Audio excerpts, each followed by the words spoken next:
Kung naghahanap ka pa rin ng bagong smartwatch, maybe itong bagong Halo Watch 3 should be something that you should check out. Here's what we like about it, pero bago yan, quick unboxing muna tayo.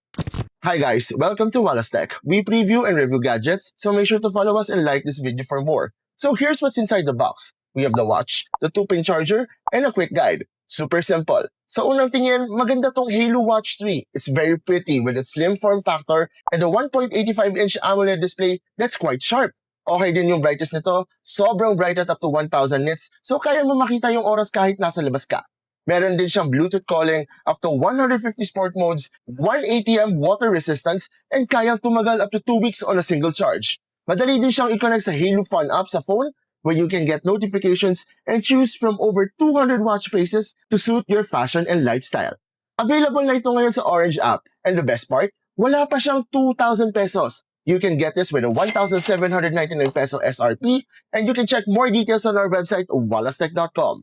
If may tanong pa kayo, let me know lang sa comments, and we'll do our best to answer agad.